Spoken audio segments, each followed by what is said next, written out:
Today I'm going to show how you put up pre-pasted wallpaper. So I thought I bought peel and stick, but I didn't. I found that out when I opened the package, but I love this wallpaper so much that I just was going to figure out how to use it anyways. So I watched a couple YouTube videos, like hopefully you're doing with this, to figure out how to put on pre-pasted wallpaper, and it's actually pretty easy. It's mainly just the matching your pattern is the hard part. So the tools that you need: your wallpaper, obviously, a box cutter, an X-Acto knife, scissors to cut the length of your wallpaper. I used a paint scraper too, also, when you put the wallpaper down to sort of make a crease in the wallpaper to see where I need to cut it. I also have a sponge and a spray water bottle, old Febreze, but I just put water in it, because you'll want to wipe down along the edges of the wallpaper, because there's going to be some of the glue that comes off whenever you paste it to the wall. So this just helps you kind of clean up and smooth the lines. And then, if you want, in order to wet the pre-pasted wallpaper, which is pretty much the only thing that you have to do other than measuring, you can either just use this spray bottle and spray it all over, or you can get a paint tray and a roller, fill the paint tray with water, and use the roller and rub it on to the wallpaper. Today, I'm just gonna be using my Febreze water because I'm kind of in such a tight little corner right now that it's just too big to use the water and the roller. First, I'm going to cut where I need to match this up. And I'm going to use my paint scraper to make a crease. Generally, it doesn't have to be perfect, but that just gives me a guideline for where I need to cut the wallpaper. I like to give it some extra length too, because it actually makes it easier to cut the wallpaper off along the trim when it's longer. Okay, so now I've got my wallpaper cut to the length that I want, and I gave a little bit of extra on the top and on the bottom just in case. It makes it a little bit easier to trim off the excess. But now you just wet the entire back of the paper. It's already pre-pasted, so this is basically just like a dried glue on the back. And then each manufacturer's instructions are a little bit different. On some previous videos, I saw that some people waited like 3 to 5 minutes while they let it bookend, which is basically just like folding it in on top of each other. My instructions said you should not let it bookend for any longer than it takes for you to do that and then get to the wall to put it up. So I don't really wait any time at all to let it, I guess, set is what is happening. I'm not really sure.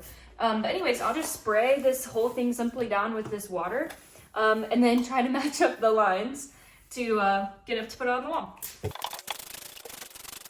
Okay, so now the book ending is basically where you just take half of it and roll it up onto itself perfectly. And then you make sure there are no creases in this part, because I'm going to be immediately putting it up on the wall after this. And then it helps making sure there's no creases there. So I do this side as well, up against each other, smooth it out. And now it's ready to go on the wall immediately. Also, it's important to make sure the edges of your wallpaper stay wet, because that's the part that peels up the quickest or dries the quickest. So I'm just gonna do a little bit extra water, and we're gonna put it up. So first, I'll unfold the top half and line it up with the wallpaper on my left. Start at the top and then work your way down.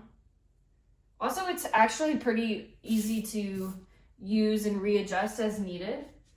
So if you mess up, you can scoot it around without problems. I make sure it's lined up as much as I can before I unfold the bottom here. And it's looking pretty good.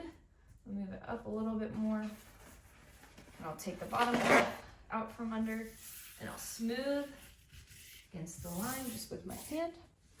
And now I'll use my I don't know what I actually got this from, but I'm using this as a smoother. You work from top to bottom. And actually I'm gonna create a crease with this too at the top because that's where I'm gonna trim off the excess. I'll go downward. And I'll make a crease at the bottom as well to help guide where I need to cut. First though, I'm going to wet my sponge and then go along the edges of the wallpaper just to make sure it's all secured on the lines, and some of the glue is going to come out a little bit probably as I do it, and it helps just push the glue to the corners. Okay, so now I'm going to use my box cutter, go along this trim at the top to cut off the excess.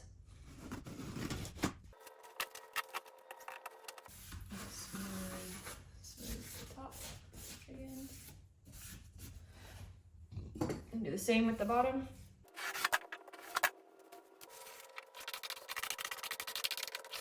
So as you can see, this is not perfect. I tried to work out some of the bubbles a couple times, but two things that it says: one, don't overwork the paper, and two, a lot of the times when you get these air bubbles, they're supposed to work their way out on their own, which I actually believe, because I did the same thing with this one a couple days ago and came back, and today it's perfectly smooth.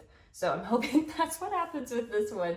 And then another piece of the story is just if your wall isn't perfectly smooth, there are going to be some bumps, but honestly, this piece is going behind a piece of furniture, so I'm not extremely concerned.